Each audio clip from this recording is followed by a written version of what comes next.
Yo, what's going on, everyone? Today I just wanted to provide you with an update on Glot Online. I've been slowly working on it, got so much going on, but hopefully this is going to be a fun little video updating you on what I'm thinking about in terms of the terrain system.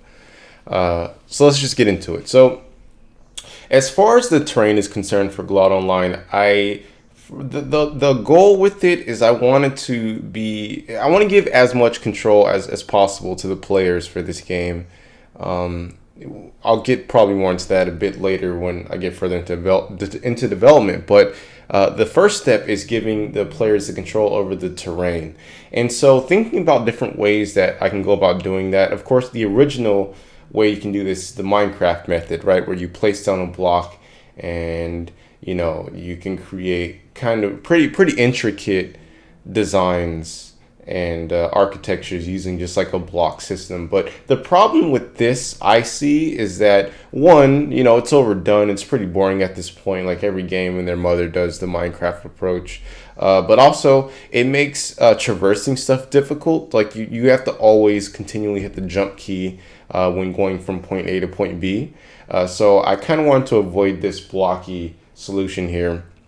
And so I thought of another solution perhaps is like to use a midpoint. So if like this is carved out here, you'll just interpolate to the midpoint of what's carved out. And you can see it's done here as well, kind of smoothing out the Minecraft effect. But the issue is that, the more that you carve out, the more error prone it is. If you can look at this like steep hill demonstration here, there's a really deep little ditch.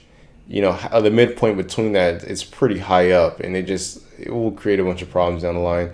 And so that is when I moved into the idea of using marching volumes. So 2D, it's marching squares, 3D, it's marching cubes. And you probably can use other geometric shapes as well. I think a game by Magic Dave, I think his game Sapiens is using marching hexagons, if I'm not mistaken. But anyways, that's besides the point. So I think this is a much viable solution that I want to try and go with for Glot Online. So the algorithm is really simple. You just have a grid, volume, space, and then you'll turn on or off different nodes in that grid. And then based on what's on or off, it'll know what geometry to create.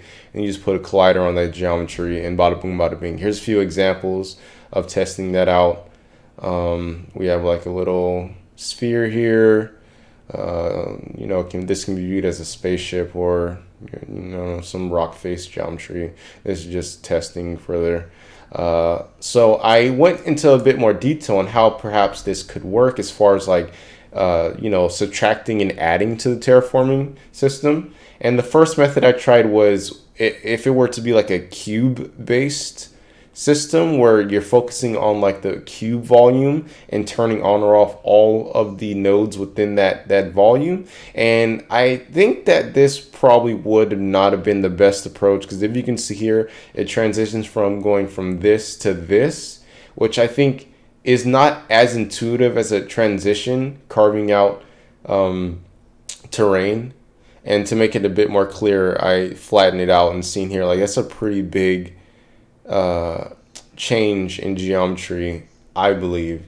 I mean, it's kind of hard to get a scale of characters. Just say like two square volumes is like the scale of a character. So digging subtracting from one square volume would create this huge massive hole.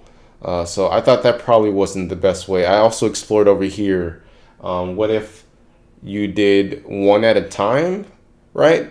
Still using the square volume subtractor kind of UI thing. But then the problem becomes, well, which side, right? Are you going to subtract from the left or right, right? This is what's demonstrated here. And that would, you don't want to give that to random chance. And then you could do a thing where, depending on what direction you're facing. So if you're facing this direction, right, then you'll subtract from the right one. But if you're facing from the left direction, you'll remove from the left one. But I thought that was a bit too complicated. And what I ultimately ended on, and here's adding, if you were to do the entire square adding to it, I still do believe that it's way too much geometry.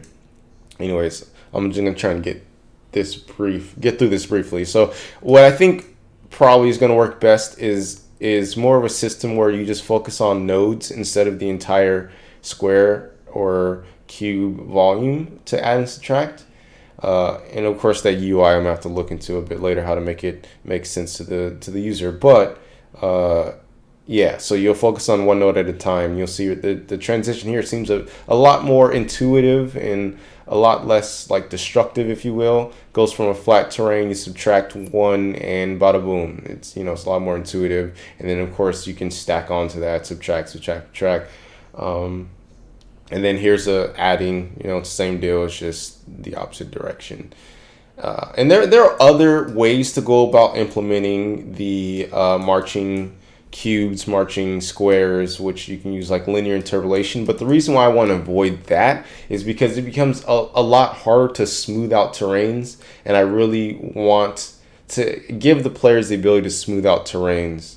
But yeah, that's getting into a whole other topic. So here's a little demo that I created, just kind of playing with it. So here we have a smooth terrain, right? And I can enable the player. So like here's a player walking on smooth terrain, and say the player wants to modify this, right? Well, let's say the player's here and they want to modify somewhere around here. Well, they can easily just, carve out a little ditch or whatever they want to level out. Something maybe they want to go even further, well, they can just simply by modifying the nodes, right? So enable our players. So now the player has made this. I don't know, you can build a little house in here or something. I don't know. It's just a demonstration. And to take it further, say that the players band together and they want to create like an underground society or something. Well, that's totally possible. We can just dig out a little something here. I don't have the best imagination, but bear with me. And we'll put like a little entrance here, right? Bada boom. They can dig south if they want to. And right here, this right here is the underground little society that they've carved out. Bada bing. I don't know if the player can fit in this. Let's see if the player fit. No, they can't. Okay, well, you get the point. Here's a little underground society that's been carved out.